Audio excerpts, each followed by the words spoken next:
Hey, welcome! Glad you guys are here. I am Fiddlin' Johnny and this is my fiddle channel and also my magic review channel. So, not a lot of fiddling today and more magic reviews. That tune that I just played, absolutely nothing. I'm just sort of making it up on the spot.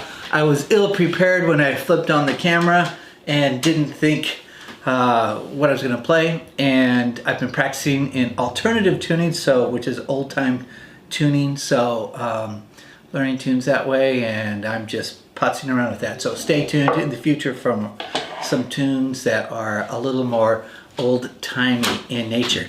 Anyway, okay, you know, every now and then I tend to ramble, and this is going to be one of those rambling reviews.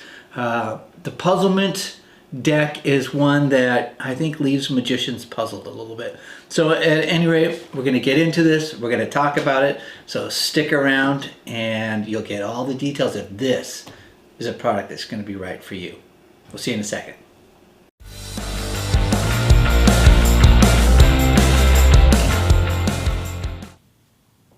All right, let's not waste any of your time. Let's get into the review today of the Puzzlement deck. And I'm going to start off with a disclaimer because when I saw this, the routines, or when I saw the trailer for it, in my own head I went, are they using that type of a gaff deck? Or I'm not sure if they're using that type of a gaff deck. I've never been able to do that routine with that type of a gaff, but trying to sort it through. So here's what my disclaimer is for today. I so desperately want to give you what the secret is and what the method is for this, because I think it would be so helpful, but that would be so unethical of me to do that. Here's what I can say, and I feel comfortable saying.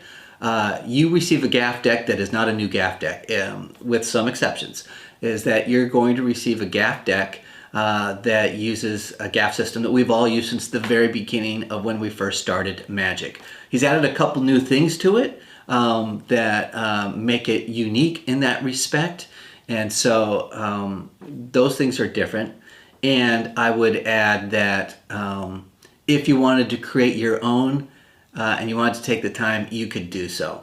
And I will help you out a little bit here. Like, it's not using a Quran deck or a Mirage deck or an Invisible deck. It's none of those decks, but that's about as much as comfortable as I feel in terms of sharing with you. I will add here is that the best part of this are the routines. The routines are so stinking good. They're just good. And I kick myself for thinking, like, I've been using this type of a gaff system for a long time, and why did I not think of it? And I think Ian Wong here has done a real service in that, taking a classic gaff system and updating routines and new ways of thinking about using the gaff that really make a difference. All right, so that's about as much as I'm going to say about that so far. That's really the long and the short of it. What I will do next is I'm going to talk about the 4 different routines that are taught on this video, because the routines are really strong, and that's what I think. If you're interested in the routines, then you should maybe think about purchasing this if it's at the right price point for you.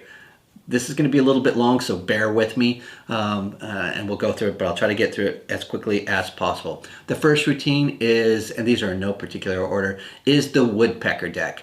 It's the Woodpecker Routine. Basically, it's a 2-phase routine where a spectator will choose a card. When the card is chosen, then the magician will dribble the cards onto the table and will pluck out their card as the cards are being dribbled. Pretty neat routine, not something terribly new. The new part of this is that the next phase of it, the cards are again shuffled, and the magician gives the power to the spectator, and this time the magician dribbles but has the spectator reach in and is able to pull out a card, and magically they will pull out their selected card. All right, that's the Woodpecker Routine. Super powerful, and it will leave the spectator dumbfounded in terms of how were they able to do that. Okay, the next one I'm going to go into is a double A-can. If you don't know what an A-can is, it's any card at any number routine. This is probably the most difficult of the 4 routines. It takes 3 spectators. And to make a long story short, cards are shuffled. Spectator 1 and 2 each get a pack of cards. Basically, you cut the deck in half, and Spectator 1 gets a pack, and Spectator 2 gets a pack. They will each shuffle up their cards. They'll cut the cards to a specific card. That will be their chosen card. Spectator 3 in this process will go ahead and make a prediction and write it down in terms of what the Spectator 1's card will be and at what number it'll be in the deck. And your performer will also, for Spectator 2, go ahead and do the exact same thing. Write down the prediction of what the chosen card will be and what number it'll be at. The deck is spread then across the entire table, and the Spectator 3 reveals the card and at what position they count to that, and boom, there it is. And the same thing for the performer, will reveal the prediction and then count the remainder of the way to that card, and it will be the other spectator's chosen card. Super powerful routine. Your Spectator 3 will not know fully how were they able to get and know exactly the position of the card. So super strong, not just a regular A-can, it is a double A-can. And with, you think about the different decks you've had, and have you been able to do like a double A-can, and how you might do that. So that's really cool that Ian has come up with that. If we go to the next one is called An Impossible Coincidence. And basically the performer will write down on a piece of paper as the routine begins their favorite number. They'll keep it secret and turn down on the table. And then at that point, you have two spectators again, and both spectators will get basically a pack of cards. You cut the deck in half.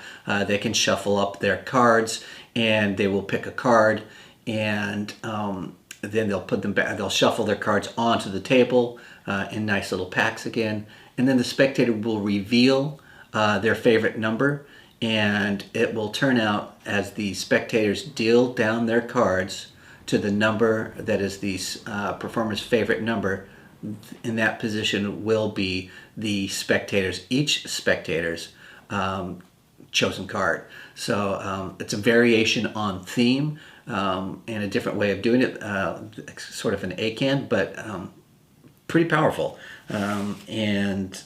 Cards are shuffled and everything, and the cards spend most of the time in your spectator's hands.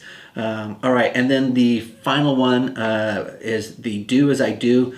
Basically a performer, and this is the easiest one to do. The performer is going to go ahead and shuffle the cards, cut them into two piles, and basically spectator and performer each pick a card from their respective piles, and they take a coin when the cards are spread across the table, and they flick a coin across the spread pile, and miraculously the coin will stop on the chosen card.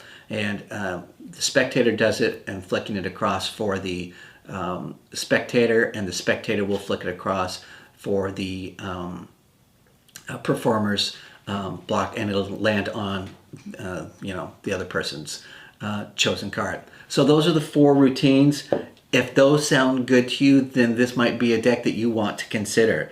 Let's talk about what do you get. So I am not one who is really into the packaging. All I really care about is the effects, but something's changing in me. Like when they send you a cool box, that the packaging is nice, I really like it. So, this is sort of a classic packaging that you're getting these days. The deck will come in here. It'll give you the 4 different routines listed here, and of course you're going to get the your pack of cards, and these are the pack of cards. Let's talk about the pack of cards. They are called Empire Keeper Dragon cards, standard playing cards, and they do say on the side of them, let's see, they are made in, let me get this right, manufactured, they're made in Taiwan. So this is one of the things that they're really nice cards. I think the back design is really cool. I'll probably put up a picture of the back design so you can see that easier.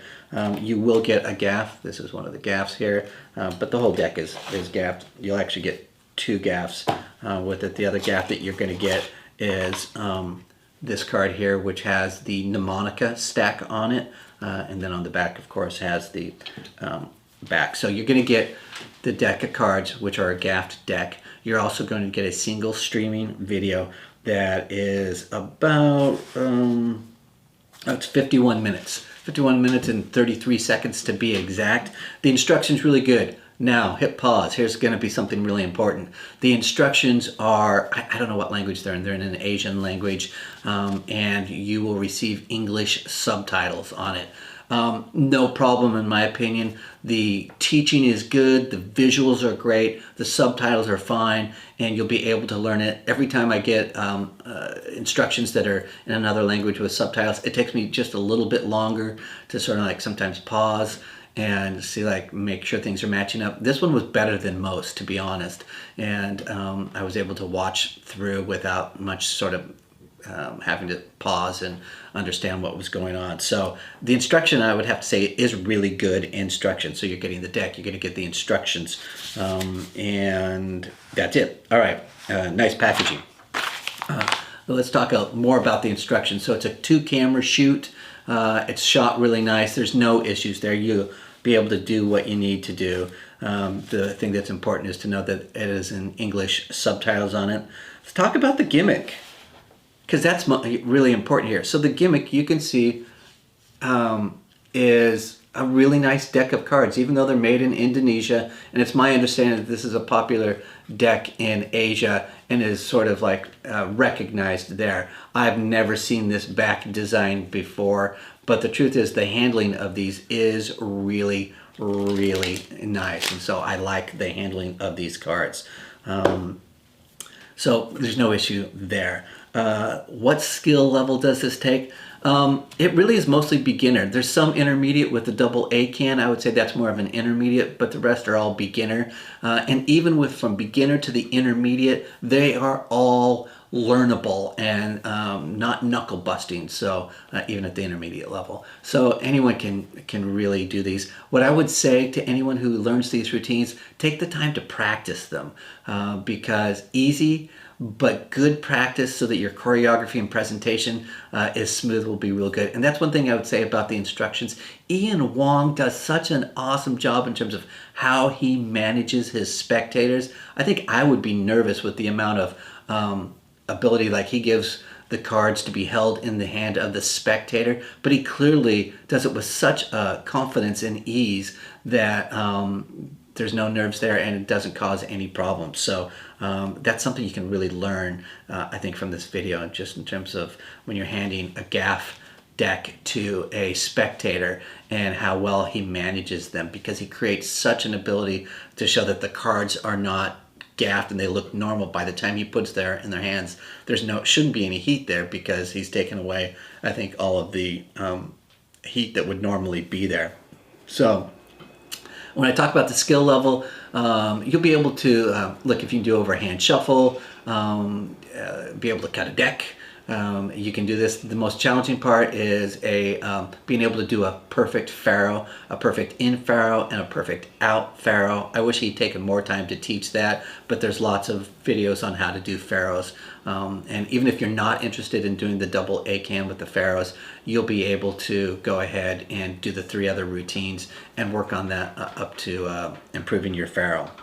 All right, so let's talk about the pros. The effects, the routines are really, really strong, and I can't say that enough. I like that the magic happens in their hands, in the spectator's hands. Although it doesn't happen completely, it will feel like, dang, I shuffled the cards and everything, and I don't understand how that happens. You can fan these cards and show the entire faces of the cards being all different. So then you'll learn the technique for being able to do that. I like that this basically takes an old gaff system and updates it with really new, solid routines. It's not a one-trick pony. You can continue, I think, after getting ideas with the routines that you've seen here, and maybe create some of your own new routines. So you don't have to wrangle in a normal deck. You can do a couple of routines with this. So let's go to the cons, which is one of my biggest cons, is that it's not a bike back deck. For me, I worry immediately that since it's such a strange or unfamiliar back design, will that raise concern? But the truth is it's eased a little bit when I saw Ian and how he handles it so well that shouldn't be an issue. I will probably create my own with a bicycle back at some point, simply because the routines are so good, and I'd much rather do it with a bike deck. And so that's probably what I'm ultimately going to do. I do look forward to when we're back in the real world and we're in non-COVID and using this specific deck in public just to see if it raises any suspicions. All right, so let's talk about the cons again. Let's see. It's not a bike deck. You can't examine the entire deck. Like, I would not hand the entire deck to my spectator. The only time would be in the middle of my routine. There's one card that's in the deck that's always your single force card. So it has one card, never changes. It'll always be one of your forces. Anytime that you're doing a double, having a selection of two cards, one will always be the force card. The second one will always be a free choice. Or you could make it a force card, but it can totally be a free choice. Let's see. Does not teach and address what the Pharaoh Shuffle. In the demo, he actually screws up the Pharaoh Shuffle each time with making a single mistake in it. And he corrects it, but he doesn't show how he might correct it in performance. So that was one of my cons in the instructions portion of it. So that's sort of the cons. The cons are not that big. If you're worried about, like, oh, this is one of those simple gaff decks that I paid, $6 for when I was a kid, or $10 for today, or to $20. Routines are really freaking good, and different way of doing this stuff with some additions that he's added to it. I think folks who are going to like this are card magicians.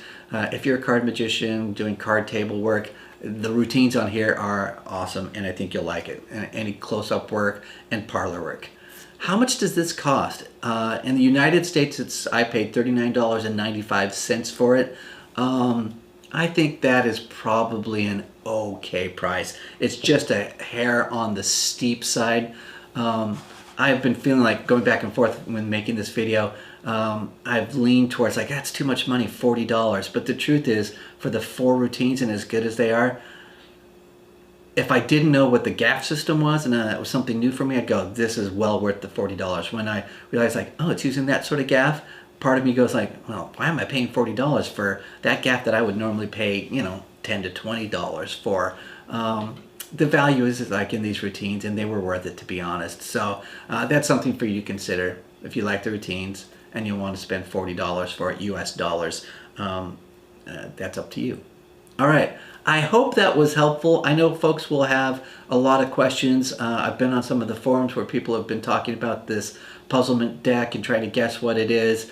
I hope that this review has been helpful for you.